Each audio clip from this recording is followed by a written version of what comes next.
दोस्तों लोकसभा इलेक्शन 2024 आ चुका है। 19 अप्रैल से पहला फेज शुरू होने जा रहा है और लोकसभा इलेक्शन में यानी कि ईवीएम द्वारा इलेक्शन में एक चीज़ बहुत ही इम्पोर्टेंट है, वो है मॉक पोल।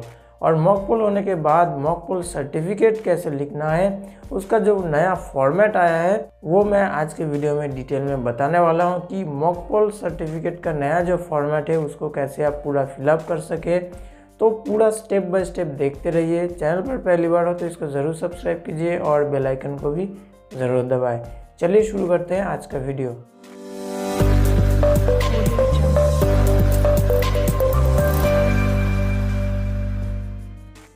तो दोस्तों मॉक पोल सर्टिफिकेट का जो एकदम लेटेस्ट वर्जन है, प्रिसाइडिंग ऑफिसर्स हैंडबुक 2023 वर्जन में एकदम लेटेस्ट जो फॉर्मेट है मॉक पोल सर्टिफिकेट का, वो एकदम 100 नंबर पेज पे है। तो यहाँ पे देखिए annexure 5 presiding officers report part 1 mock poll certificate. तो इसको कैसे फिलअप करते हैं ये मैं आपको डिटेल में दिखाऊंगा।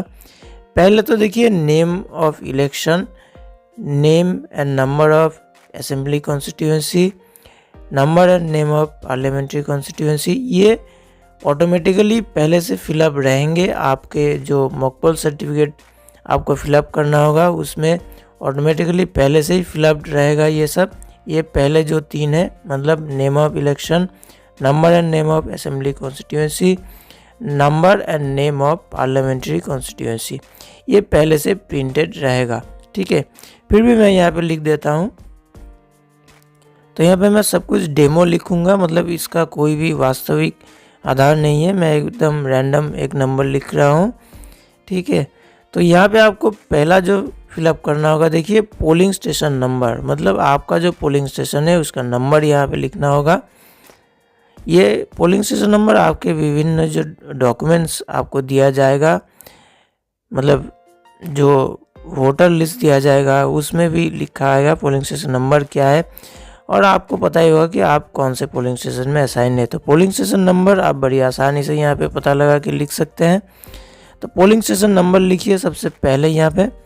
उसके बाद देखिए पार्ट ए, तो यहाँ पे आपको डिटेल में लिखना होगा। सबसे पहले देखिए name of candidates including NOTA to be pre printed. तो यहाँ पे बैलेट पेपर में जितना भी, मतलब बैलेट यूनिट में जितना भी कैंडिडेट्स का नाम होगा यहाँ पर ऑटोमेटिकली पहले से प्रिंटेड रहेगा। 1 2 3 4 ऐसे करके जितने भी कैंडिडेट्स है इंक्लूडिंग नोटा, मतलब नन ऑफ द अबव, पूरा प्रिंटेड रहेगा। उसके बाद देखिए number of vote cast during mock poll. तो मैं यहाँ पे डेमो के हिसाब से, सपोज पहले नंबर पे सीरियल नंबर 1 पे कैंडिडेट का नाम है CCC और सीरियल नंबर 2 पे DDD। ठीक है, अभी number of vote cast during mock poll के चलते समय पहले जो कैंडिडेट थे मतलब CCC, उनको कितना वोट डाला गया, यहाँ पे सपोज मैं 3 लिखूंगा। दूसरे जो सीरियल नंबर है, दूसरे जो कैंडिडेट है उनका भी अगेंस्ट में मैं यहाँ पे 3 लिखूंगा। तो मॉक पोल जब भी करना चाहिए, हम ज़्यादातर कोशिश करते हैं कि जितना भी कैंडिडेट्स है, हमें पता है कि लगभग 50 मॉक पोल हमें करना होता है, तो हमें 50 को जितने भी कैंडिडेट्स हैं उनको डिवाइड करके इक्वल करके देना चाहिए। एक कम या ज़्यादा हो गया तो उसको एक कैंडिडेट के अगेंस्ट एडजस्ट कर लिया जाता है। ठीक है, तो यहाँ पे सभी को समान देने की कोशिश करेंगे। ठीक है, तो यहाँ पे number of vote cast during mock poll, यहाँ पे दोनों को 3 दे दिया। Number of vote displayed in CU, ठीक है, मतलब जब भी हम कंट्रोल यूनिट में हम रिजल्ट देखेंगे, वहाँ पे हम देखेंगे कि एक एक कैंडिडेट को कितना वोट दिया गया, कितना रिजल्ट शो हो रहा है। तो यहाँ पे अगर CU सही है तो यहाँ पे 3 ही दिखाएगा। उसके बाद वीवीपैट स्लिप कितना है उस कैंडिडेट के अगेंस्ट। ठीक है, तो यहाँ पर भी अगर वीवीपैट सही है तो यहाँ पे 3 ही दिखाएगा। और मतलब जितना भी वोट हमने डाला है मॉक पोल के चलते वक्त वही दिखाएगा। उसके बाद result display in control unit and printed paper slip are tallied with each other, मतलब जो कंट्रोल यूनिट में रिजल्ट हमने देखा और वीवीपैट में जो स्लिप हमने गिना है वो क्या एकदम टैली करता है, मैच करता है।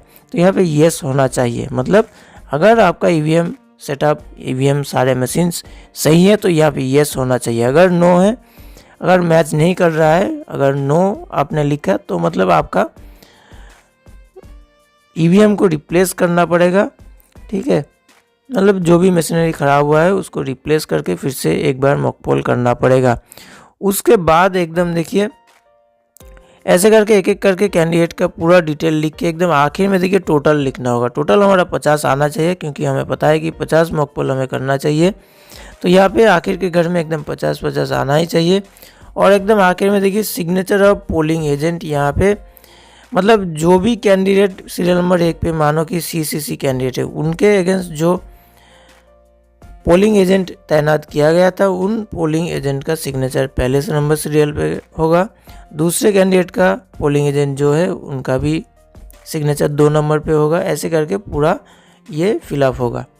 उसके बाद बी पे देखिए clear button on the control unit has been pressed to clear the mock poll data, yes no है तो यहाँ पे आपको येस होना ही चाहिए, क्योंकि अगर नो है मतलब ये एक रिमाइंडर है आपके ओर से, मतलब ये एक रिमाइंडर है इलेक्शन कमीशन की ओर से आपको एक रिमाइंडर है कि आपने क्लियर किया है।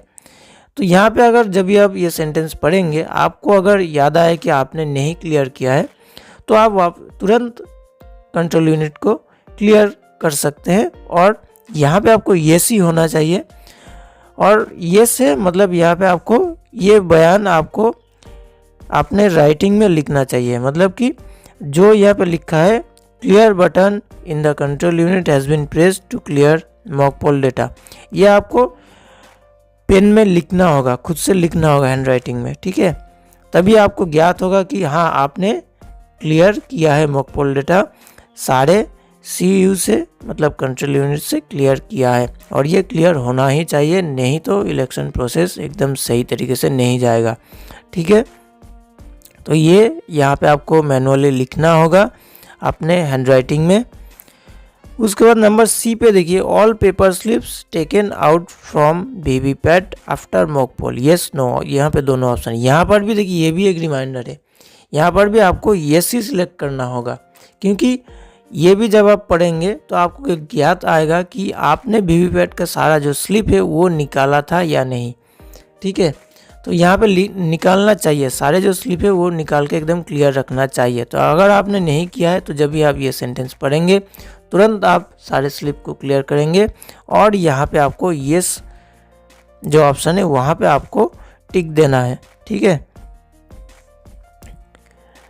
तो यहाँ पे नंबर सी हो गए, यहाँ पे आपको येस पे टिक मार्क देना होगा। और वीवीपैट का सारा जो स्लिप है मॉक पोल का वो आपको क्लियर कर लेना होगा एक्चुअल पोल शुरू होने से पहले। जब भी आप ये मॉक पोल सर्टिफिकेट तैयार करेंगे उस वक्त आपको क्लियर रखना होगा। ठीक है, उसके बाद देखिए नंबर डी पे देखिए empty VVPAT shown to all polling agent, मतलब सारे जो पोलिंग एजेंट प्रेजेंट थे सभी को वीवीपैट का कंपार्टमेंट एकदम क्लियर दिखाया गया या नहीं, यहाँ पर भी येस होना चाहिए क्योंकि ये दिखाना ज़रूरी है। उसके बाद नंबर ई पे देखिए before actual poll ensure that no printed paper slip in the VVPAT box and shown to the agent, मतलब कि एक्चुअल वोट शुरू होने से पहले वीवीपैट जो कंपार्टमेंट है उसमें कोई भी स्लिप नहीं है और सारे एजेंट को दिखाया गया है कि कंपार्टमेंट एकदम खाली है। यहाँ पर भी आपको येस नो ऑप्शन है तो आपको येस ऑप्शन पे टिक देना है। उसके बाद नंबर एफ पे देखिए total button of the control unit has been pressed to show the total vote 0 to the polling agent, मतलब मॉक पोल खत्म होने के बाद कंट्रोल यूनिट में टोटल बटन दबा के सारे पोलिंग एजेंट को दिखाना है कि अभी कंट्रोल यूनिट में कोई भी वोट नहीं है, 0 शो हो रहा है। तो यहाँ पर भी आपको येस देना है। नंबर जी पे देखिए mock poll VVPAT slip stamped with mock poll slip, यानी कि वीवीपैट में से जो मॉक पोल स्लिप्स निकला है कंपार्टमेंट से उनके पीछे मॉक पोल स्लिप का स्टैम्प लगाना चाहिए।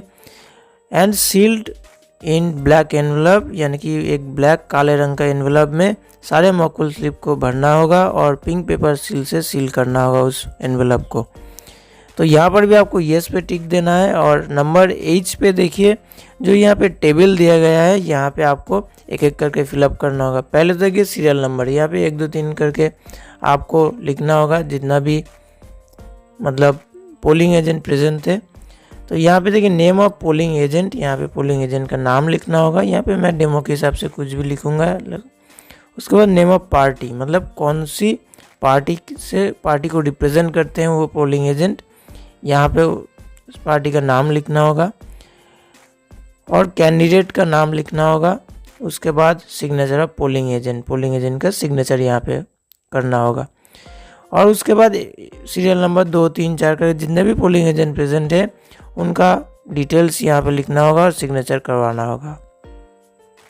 उसके बाद नंबर I पे देखिए time displayed on the control unit is dash minutes more और less than Indian standard time, मतलब कि अगर कंट्रोल यूनिट में जो टाइम दिखा रहा है वो इंडियन स्टैंडर्ड टाइम के 1 मिनट मतलब कितना भी मिनट आगे या पीछे है तो वो मिनट आपको यहाँ पे लिखना होगा। तो मैं यहाँ पे सपोज लिख देता हूँ कि 1 मिनट ज़्यादा या कम है, तो यहाँ पे ज़्यादा है तो मोर पे टिक दीजिए और कम है तो लेस पे टिक दीजिए। उसके बाद देखिए सिग्नेचर ऑफ माइक्रो ऑब्जर्वर, अगर माइक्रो ऑब्जर्वर आपके पोलिंग स्टेशन में तैनात है तो उनका सिग्नेचर करवाना होगा। उसके बाद name and signature of presiding officer को अपना नाम फुल लिखना होगा और सिग्नेचर करना होगा। उसके बाद यहाँ पे देख सकते हैं एक और जगह है सिग्नेचर ऑफ प्रिसाइडिंग ऑफिसर, यहाँ पे सिग्नेचर ऑफ प्रिसाइडिंग ऑफिसर, यहाँ पर कि प्रिसाइडिंग ऑफिसर को सिग्नेचर करना होगा। यहाँ पे क्या लिखा गया है कि mock poll it is hereby certified that before commencement of actual poll, total button of the control unit has been pressed in presence of all polling officials to ensure that total vote is 0। ठीक है, मतलब कि total vote 0 दिखाया गया है सारे जो polling officers हैं उनके प्रेजेंट में। तो यहाँ पे प्रिसाइडिंग ऑफिसर का सिग्नेचर होगा। साथ ही नीचे देखिए जितना भी पोलिंग ऑफिसर से मतलब कि सीरियल नंबर 1 2 3 करके लिखना होगा। पहले देखिए फर्स्ट पोलिंग ऑफिसर का जो नाम है यहाँ पे नाम लिखना होगा और राइट साइड पे सिग्नेचर करना होगा। सेम तरीके से सीरियल नंबर 2 लिखना होगा, वहाँ पे सेकंड पोलिंग ऑफिसर का नाम लिखना होगा और सिग्नेचर करना होगा। ऐसे ही थर्ड पोलिंग ऑफिसर या अगर फोर्थ पोलिंग ऑफिसर है तो फोर्थ पोलिंग ऑफिसर का जितना भी पोलिंग ऑफिसर्स हैं उनका यहाँ पे सिग्नेचर करवाना होगा। तो ये फॉर्मेट यहाँ पे ख़त्म होता है। तो इस तरीके से दोस्तों जो लेटेस्ट मॉक पोल सर्टिफिकेट का फॉर्मेट है, लोकसभा इलेक्शन 2024 आ चुका है, तो ये मॉक पोल सर्टिफिकेट फिलअप करना बहुत ही ज़रूरी है और एकदम इस प्रोसेस को ध्यान में रखिए, एकदम राइट तरीके से फिलअप कीजिए।